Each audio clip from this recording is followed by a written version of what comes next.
The goal is to hopefully next year for the Arctic Winter Games, we really want to have a full Arctic sports team because we haven't had a real full team before. We've always been short numbered.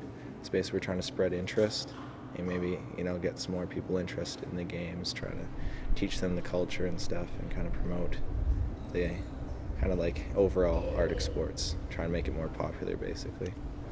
They're taking to it pretty well. Some kids you could tell the ones that were really interested and the ones that were there just to have fun. But it's pretty, it requires a lot of basically strength and stamina and agility, so it's not the easiest sports for kids to get into. They're really deceptively simple, they look very simple to perform, and then when you're actually attempting the events, I know from my own personal experience, I was a basketball player for a long time, and then just seeing them hop that high didn't look that much of a challenge, and then it's the whole foot timing and everything all together just makes it really difficult, and especially the flexibility. You really need flexibility for a lot of these events. I'd imagine it's probably a combination of the two. I wouldn't know personally offhand the purpose of the games other than to bring the community together and have little competitions with one another, but I imagine we're basically trying to stay in shape, and I know some of the events do have they are applicable to survival circumstances, so the seal hop crossing ice or the knuckle hop as well, both basically used to cross the ice, and just a lot of those other events too, basically simulating survival situations.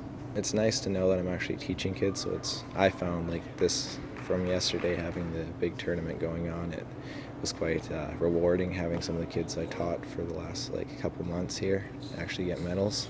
So it's kind of my own personal gain, watching them perform when I know I couldn't probably perform some of those events as well as they could, so it was kind of nice. It's really important because you're trying to create community, so it's kind of like a competitive atmosphere, but in the sense that everybody's trying to help each other gain, so they're all trying to improve themselves, so it's kind of a nice atmosphere. So I really think the games are important personally for the community because of they're actually they're physically demanding. They actually require some level of skill, so kids actually can achieve these skills, and they do get the reward of actually going out to other places and seeing the culture and stuff. And I'm all about physical activity, so I think it's really important that kids are actually performing these events. I know from myself, where I guess traditionally where I come from, there wouldn't be nearly as much snow or as cold as it would be where these games were originally performed, but they all kind of derive around the same thing, so it's all about the competition, so strength events and endurance and flexibility and hunting circumstances on some of the events too. So I just think it kind of all comes back from kind of a more primitive, so I think that's how I kind of made the connection with my own heritage there.